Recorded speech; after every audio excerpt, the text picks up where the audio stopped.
toujours émerveillée de voir Jules, de voir les progrès de Jules. En fait, c'est vrai que c'est un immense bonheur de voir qu'il a récupéré de la force après ce traitement qu'on a développé à Généton. Et voilà. Et donc, je tiens à remercier tous les scientifiques qui ont contribué à ces travaux. Je remercie notamment mon équipe qui est là, qui est Ils sont présente. là. Je pense qu'on peut les applaudir. Voilà, ils sont tous là. là-bas. Regardez cette jeune équipe Voilà. de jeunes chercheurs. Ça fait combien de temps, Anna, que vous travaillez sur ce traitement? Bravo à vous et franchement, chapeau. C'est quoi la moyenne d'âge là? Ils sont très très jeunes. On a des jeunes, des tout jeunes et des moins jeunes. On a un peu de tout. Ils sont tous français ou ils viennent de différents pays? Non, c'est une équipe internationale. Dans mon équipe, on a voilà, des Italiens, des Espagnols. Levez les doigts, les Français. Italiens, Espagnols, Français. Bravo à vous. Et à Généton, il y a plusieurs nationalités différentes.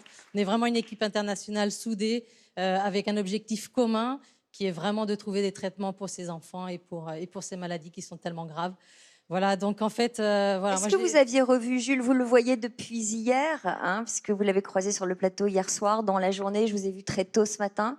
Vous l'aviez croisé depuis son injection?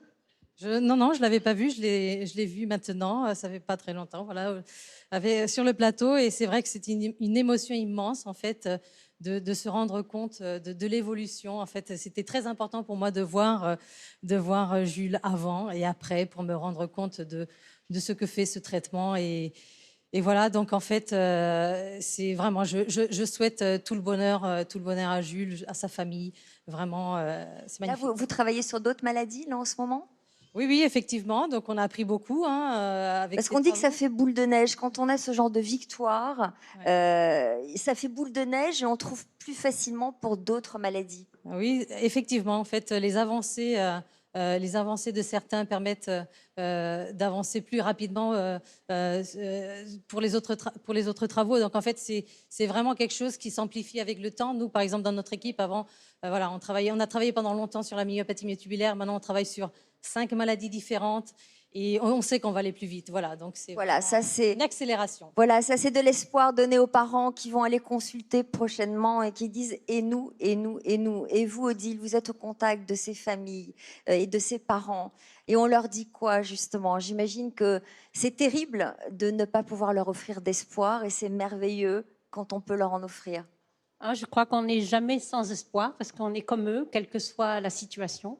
Et je crois que depuis 30 ans que je vis cette aventure des maladies génétiques, puisque je l'ai découverte à l'époque où on prélevait des familles pour découvrir le gène de la myotrophie spinale, dont vous avez vu les progrès pour tous ces enfants qu'on a vu traiter. Et on peut rendre hommage d'ailleurs à la dame qui avait isolé le gène. Judith Melki, qui voilà, était mon amie directement et qui était donc interne avec moi et qui m'a fait découvrir qu'il fallait changer notre façon de voir ces maladies, trouver les anomalies génétiques, trouver les raisons pour lesquelles les enfants étaient malades.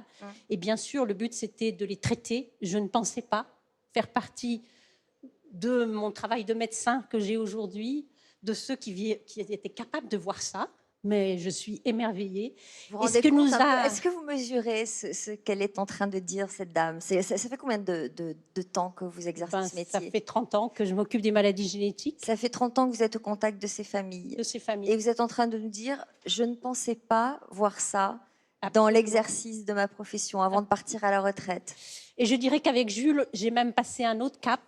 C'est-à-dire, j'ai vu non plus des enfants pour lesquels on empêche la maladie de les gagner, comme vous l'avez vu pour la myotrophie spinale, mais là, on a récupéré.